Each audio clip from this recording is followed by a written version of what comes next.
हमारा चिंतन कठोपनिषद की प्रथम वल्ली पे चल रहा है। 10वां मंत्र पे हमारा चिंतन चल रहा है। मृत्यु से बचते हुए लोग, ऋषि कहता है, मृत्यु से बचते हुए लोग बचने की कोशिश बहुत करते हैं लोग मृत्यु से, लेकिन बच नहीं पाते हैं। जिससे बचना हो उसके सामने जाओ तो विजय पाओगे। एक ही रास्ता है संसार का, मृत्यु की उपेक्षा।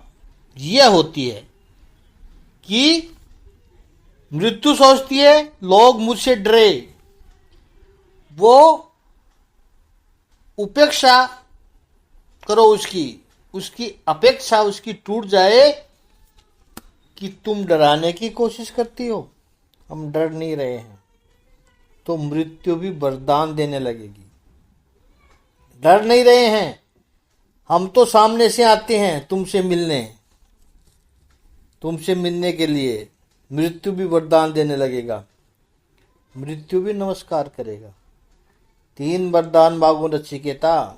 10वें मंत्र में नचिकेता पहला वरदान मांगता है, शांत संकल्प है सुमना यथा स्यादय वीतम मुन्यु गौतमाम मामी मृत्यो त्वतत् प्रसृष्टम मामी वदेत प्रतीत यतत्रयाणाम प्रथम वरम वृणे।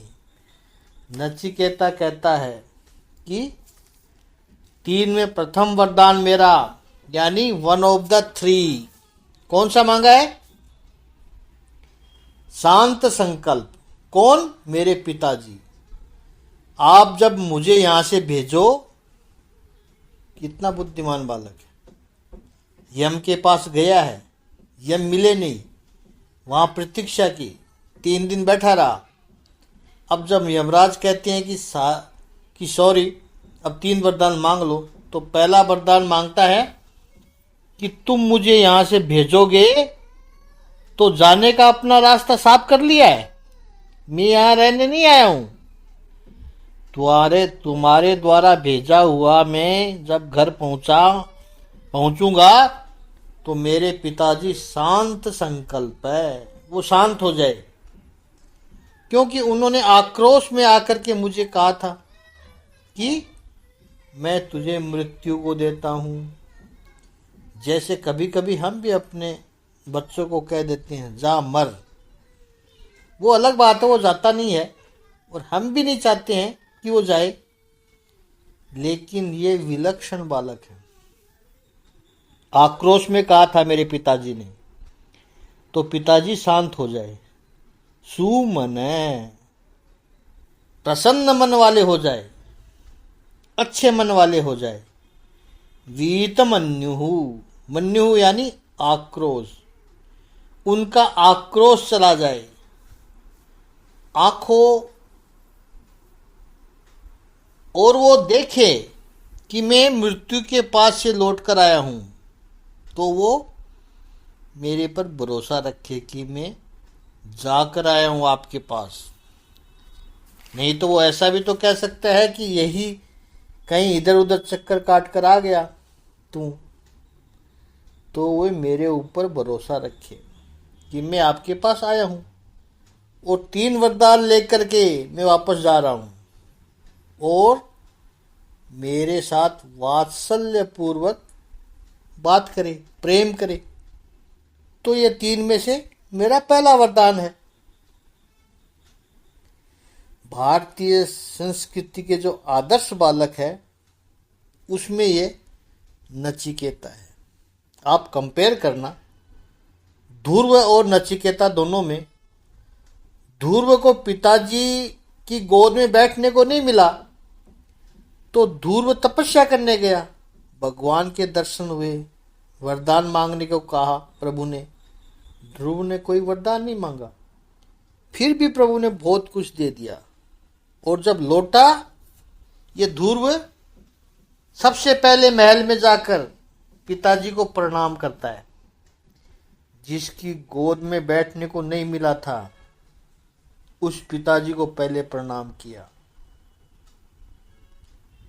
जिस पिताजी ने उसकी संस्कारी माता सुनीति का त्याग किया है और सुरुचि को लाकर उसकी जगह बैठाया है, और उस सुरुचि ने ताना मारा था ध्रुव को, उसी पिताजी के पास जाकर सबसे पहले प्रणाम किया। और अपने बच्चे जरा कुछ पढ़ लेते हैं फिर हमें सिखाने लगते हैं। यहाँ भगवान का दर्शन करके आया है ध्रुव, और दिखाई पड़ता है कि उसका पिता उत्थानपाद गलत है। उसके पिता का नाम उत्थानपाद था, उसका वर्तन गलत था, फिर भी आकर उनके चरणों में प्रणाम करता है। नचिकेता को स्पष्ट दिखाई पड़ता है कि उद्दालक ने आक्रोश किया है, फिर भी यमराज के पास इतनी बड़ी उपलब्धि पाकर पहला वरदान ये मांगा, मेरे पिताजी मुझे क्षमा कर दे, मुझे स्वीकार करें, उनका क्रोध शांत हो जाए। बड़ों का अपराध न देखना ये बच्चों का संस्कार का प्रतिबिंब है। ये ध्रुव और ये नचिकेता हमारी संस्कृति के आदर्श बच्चे हैं। आजकल की युवा पीढ़ी को बहुत कुछ सीखने जैसा है इसमें से। पहला वरदान मांगा है कि मेरे पिताजी मुझे स्वीकार करें, प्रसन्न हो जाए मेरे से। यमराज ने कहा, बालक चिंता मत करो, मृत्यु के मुख से तुम वापस जा रहे हो ये देखकर, यानी मृत्यु के मुख से छूटे हुए ये देखकर, और मेरी प्रेरणा से, क्योंकि तूने वरदान मांगा है तो तुम्हारे पिताजी पहले की तरह ही तुमसे प्रेम करेंगे, तुम पर भरोसा करेंगे। उनका आक्रोश दूर हो जाएगा और आगे जितना भी उनका शेष जीवन बाकी है उन सब रात्रियों में वो शांति से सोएंगे। मतलब अब हमेशा के लिए उनको शांति होगी, अब उनकी नींद हराम नहीं होगी, शांत होकर सोएंगे जीवन भर। जिसका पुत्र संस्कारी हो, जिसका पुत्र आज्ञा पालक हो, वही पिता जीवन भर शांति की नींद, चैन की नींद सो सकता है। क्योंकि पिताजी को सबसे बड़ी चिंता किसकी होती है? संतानों की। संपत्ति हो, सत्ता हो, प्रतिष्ठा हो, सब कुछ हो, लेकिन अगर संतान सही मार्ग पर नहीं है तो पिता की सारी नींद, सारा चैन हराम हो जाता है। मेरे बच्चे सही मार्ग पर नहीं है, मेरी संतान गलत रास्ते पर जा रही है, और भले ही कुछ संपत्ति कम हो लेकिन संतान अगर सही मार्ग पर है तो सब कुछ है। भर्तहरि ने नीति शतक में कहते हैं कि पहला सुख संस्कारी संतान। जाओ नचिकेता, तुम्हारे पिताजी जीवन भर चैन की नींद सोएंगे। और 12वें मंत्र में नचिकेता कहता है, हे मृत्युदेव, यूं देखा जाए तो स्वर्गलोक में कोई भय नहीं है, क्योंकि वहां पर तुम्हारा यानी यमराज का कुछ चलता नहीं है। स्वर्ग में मृत्यु नहीं है तो स्वर्ग में तुम्हारी कुछ नहीं चलती है।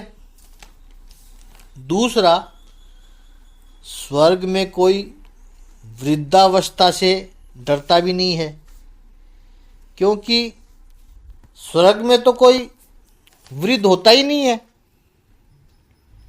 आपने कभी देवताओं को देखा है कि इंद्र बुढ़ा हो गया, चंद्र वृद्ध हो गया, कभी नहीं देखोगे, क्योंकि पुण्य कर्मों का परिणाम भोगना है वहां पर। तो न उनके बाल सफेद होते हैं, न कोई दांत की तकलीफ होती है, न कभी त्वचा पर झुर्रियां पड़ती है, कोई बीमारी भी नहीं आती है। भगवान श्री कृष्ण अवतार धारण करके पृथ्वी पर आए तो बीमार हुए, लेकिन स्वर्ग में कभी भी कोई बीमार नहीं होता है। स्वर्ग में जो गया वो भूख और प्यास से परे निकल गया, उसको कोई शोक भी नहीं आता है। तो स्वर्ग लोक में तो बस आनंद ही आनंद है। तो व्यक्ति ऐसा करता है। तो ये जो स्वर्ग है, तो 13वें मंत्र में नचिकेता पूछता है कि हे मृत्यु के देवता, ऐसा स्वर्ग कैसे प्राप्त होगा जो अग्नि स्वर्ग को प्राप्त कराए?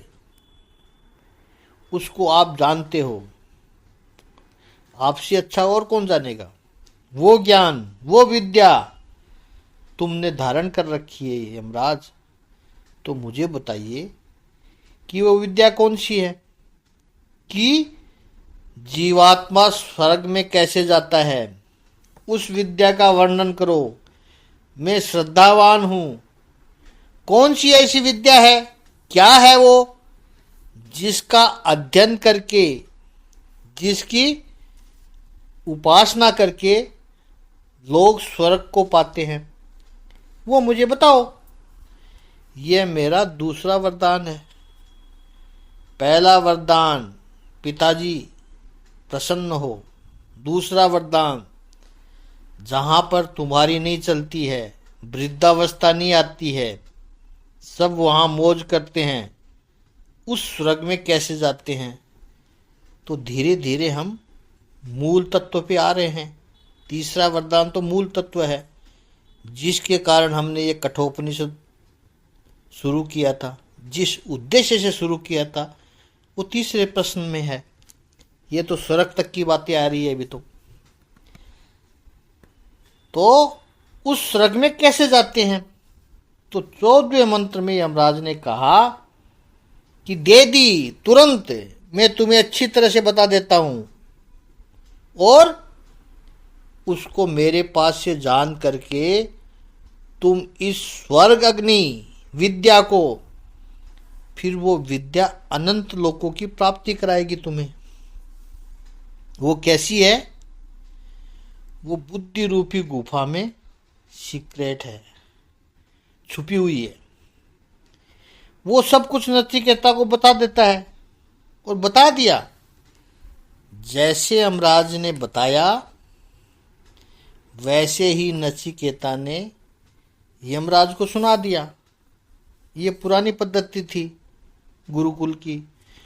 गुरु के पास से जब विद्या प्राप्त करते हो तो उसको एकाग्रता से सुनते थे पहले उस विद्या को, और जैसे ही सुन ली, समझ ली, फिर गुरु कहेगा सुन ली, समझ ली, पता चल गया? हाँ, पता चल गया गुरुजी। तो तुरंत गुरुजी के सामने उसका वर्णन करते थे। लिखते नहीं थे पहले, लिखी पढ़ाई नहीं थी पहले, फिर से बोलकर बता देते थे। जो गुरु ने कहा वो अथ से इति तक दोबारा बोल देना। नचिकेता ने पूरी विद्या सुना दी। जैसा यमराज ने कहा था वैसा का वैसा उनके सामने बोलकर सुना दिया। यमराज भी संतुष्ट हो गया। अब 16वां मंत्र में एक बार यमराज ने वर्णन किया। क्या किया, उस पर हम कल चिंतन करेंगे। ओम श्री सच्चिदानंद भगवान की जय। ओम श्री आनंद कंद भगवान की जय।